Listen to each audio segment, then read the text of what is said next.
Statistically, it's been 43 years. And the cold, that's going to really be the impact, because the cold is going to keep the snow and ice hanging around. In this latitude, you don't have all the salt, you don't have all the equipment that we see in northern latitudes, colder cities, where they're used to this kind of weather. They're not used to this down here. Shreveport typically gets 1 inch of snow a season, 1 inch. They already had 2.9 back on January 10th, so they're way ahead of the game by a factor of 3. So when you bring in this cold air, the snow and ice sticks around, that keeps the roads and the way to get around really shut down. You have to wait for warmer temperatures, the sun and the melting that's going to come in next weekend and the following week. So very cold weather. We're going to be watching the pipe situation.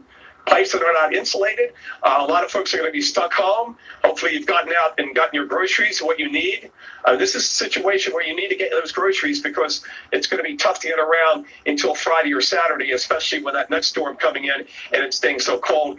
In fact, Carl, we're going down to 9 degrees on Tuesday morning. That's the forecast the last time I checked, and that would be the coldest since that Christmas outbreak of 1989. So we're talking between the temperatures and the snowfall, we're talking something that happens about every 30 to 40 years in this area. Very unusual. And you know what it's like. You know, we're all based in Atlanta.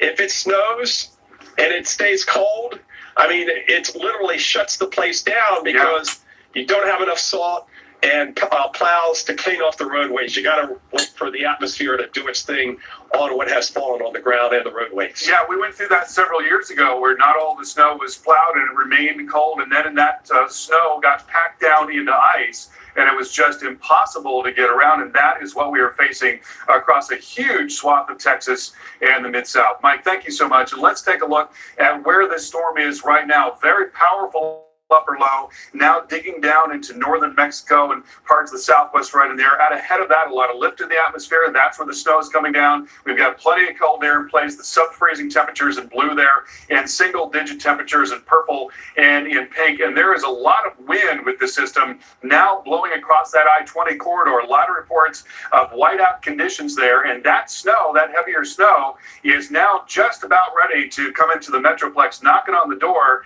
and the visibilities are definitely lower off to the west. So it's going to be very tough getting around across the Metroplex over the next several hours. Now, here's how this is likely to unfold. Going into 5 o'clock tonight, there's freezing rain developing southeast Texas and the Piney Woods, the snow coming into North Texas. Then we get into tonight, snow really picks up in intensity across the hill country, 35 and 45 corridors, the Piney Woods, north side of Houston, and that's what we're going to be looking at, several inches. And these are areas where they just don't have a lot of snow removal equipment. So a lot of that snow is going to remain on the roads. It's going to be very, very cold. Talking about weighing down tree branches, and also maybe some pipes bursting as well. So people could be without power or without water, and it's going to be very difficult to get around in this region. We're looking at a very, very high impact event, an extreme event for East Texas and along the 35 and 45 corridors, and then also into Louisiana and farther north up in Arkansas and Mississippi. Snow's still coming down. Tomorrow morning, we'll see some more significant freezing rain there in central parts of Louisiana and central and southern Mississippi. And then it does begin to move on in Texas finally by late tomorrow and move up into the Mid-South and then also the Tennessee Valley. So what we're talking about here is a really sizable area, 5 to 8 inches of snow, 8 to 12, northern Louisiana up into North Mississippi and towards the Ohio Valley. And look at this, in the Houston metro area, it could be half of a foot of snow, and temperatures are just not going to be very high at all for most of the week, maybe a few hours above freezing, but temperatures dropping back down in the teens next couple of days, and that is going to mean really big problems on the roads in a place where there's just not a lot of equipment to remove snow. All right, let's get out to Justin Michaels. He is in Amarillo in the Panhandle, and Justin, you were telling us that it's been the middle 80s since we've gotten that cold in that part of the world. That's right, 86, Carl. We've got to go back to 86, 35 years ago when they had a low temperature of negative 12. Will we break that record tonight? Could it get to negative 13? It's absolutely possible. Looks like it's more going to be around negative 10 to maybe negative 11 or negative 12, so it's possible. Let's see what happens. Chamber of Commerce is not going to record that, but we will at the Weather Channel. That's definitely something we need in our history books. Now, you heard Carl talking about pipes bursting.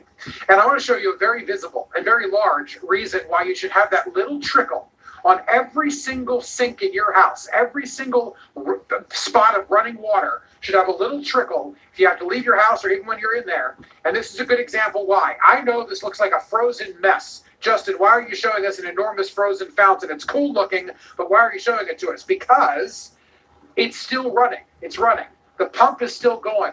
The water is still flowing to keep this from bursting. And that's exactly why the hotel doesn't turn it off. They keep it flowing so they have no issues underground and pipes bursting later. So this is a good example of what we're talking about. Your pipes might freeze a little bit, but if you have trickle of water, it's going to keep them from freezing and bursting completely. Just food for thought there as you're going through the evening, because when it gets to sunset tonight, that's when the already cold temperature of right about just above zero right now is going to plummet into those negative digits. And we're getting to negative double digits tonight, Tevin, maybe negative 10, negative 12. We'll have to see where it goes. But right after sunset, it kind of makes sense. Sun goes down, always gets colder. That's when it's going to hit. And tonight can be very dangerous and, in fact, deadly for anybody who might have to find themselves outside. Tevin, and over to you in Dallas. Yeah, Justin, thanks for that. And that's a good point, too, by the way. I know a lot of people are wondering, well, why don't we have our low temperature at midnight? This is just a quick meteorological tidbit here. You don't have that low at midnight because you're still losing heat throughout the course of the early morning hours. So typically you get your low temperature at 5 a.m. or 6 a.m. So when you see a low on a forecast or on some of our graphics, that's not the low necessarily at midnight. That can happen, but it's usually in the morning. And speaking of morning low temperatures, Monday morning and Tuesday morning near the single digits for much of Central and North Texas, in some cases below zero. Let's work our way below Dallas, Texas, all the way to Brazos County and into College Station, Texas. And check out this new video that we got out of College Station and near Bryan, Texas. This is actually sleet and ice on some of the cars there, on some of the branches, starting to accumulate. And this was earlier today. And what I was noticing throughout the course of the morning in Dallas, our temperatures have been below freezing since yesterday. But down there, it took a minute for that cold air to settle in. So you had warmer air aloft. If we could come back, I'll explain this. You had warmer air aloft, higher up, right above our heads in the atmosphere. Not quite literally above my head, but higher up in the atmosphere, a pocket of warm air, what we call a warm nose. But down at the surface, you have temperatures now starting to cool below freezing because of the evaporative cooling and some of the rainfall that was a precursor to that ice. And so you cool down the lower atmosphere much quicker than the upper atmosphere. And that's why we saw that freezing rain. But guess what's on the way? Not just rain, snowfall and ice. We could actually get hefty totals in and around Houston, all the way into central portions of Louisiana, eventually into the Tennessee Valley and the Appalachians and the Ohio River Valley as well. But let's talk about what we're anticipating here in Dallas-Fort Worth, because a lot of folks here have not seen snow, especially the kids. The heaviest snowfall you got back in 2015, that was between 5 and 6 inches. What are we anticipating here?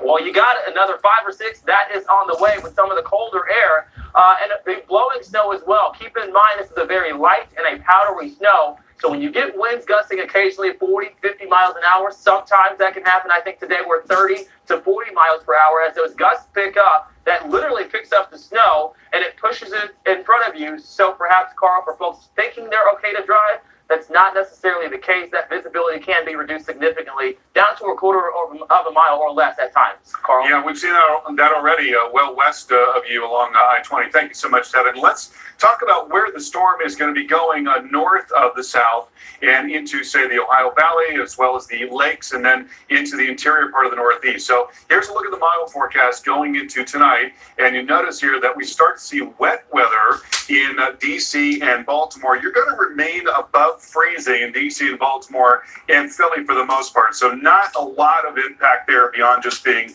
uncomfortable. And notice the snow coming up through the Ohio Valley really picks up in intensity going through the overnight into tomorrow morning, parts of Ohio, and then into Pennsylvania and New York. We've got a very, very thin area of transition there in eastern Pennsylvania and New York, but that's going to be broadening over time. And there you see by tomorrow night, 11 p.m., we're starting to see a more substantial area of freezing rain, which does get into the tri-state area and especially just north and west. So northern Jersey, Morristown, getting up into White Plains, New York, into southwestern Connecticut, Danbury, those areas. freezing rain is going to be a real issue, and that's going to be developing later tomorrow. We'll see that in parts of West Virginia as well. Then we go into 7 o'clock in the morning, pretty significant freezing rain in the Hudson Valley, as well as parts of Massachusetts, snow across the interior Northeast, and then finally everything does begin to wind down as we get into later Tuesday. Now, let's talk about the ice amounts. And we've got high confidence in at least 1/10 of an inch northwest of New York primarily, so southeastern New York, northern Jersey, eastern Pennsylvania, along the 81 corridor, and as I mentioned, into Connecticut. So get ready for some very difficult travel there. And looking at snowfall, we're going to see some heftier snowfall amounts. Southeast Indiana, a lot of northern Kentucky, as well as Ohio, many areas getting 8 to 12, and then northern Pennsylvania, much of New York, and northern New England. Again, as I mentioned, Philly and D.C., Baltimore, relatively unscathed, but we are going to see the ice in New York, and we'll get a little snow and maybe some significant icing in Boston as well. Julie, over to you. A lot of impacts there. Here's what we know about Winter Storm Uri. The Electric Reliability Council of Texas is urging Texans to conserve energy. Texas's State Operations Center has expanded to 24-hour operations through the end of the week, and that should tell you how serious this situation is. The Houston and Galveston Independent School Districts will be closed tomorrow and Tuesday. What should we do with it first? Road trip. Yes. Off-road trip. How hot is the Diablo chili? Well, you gotta sign a waiver.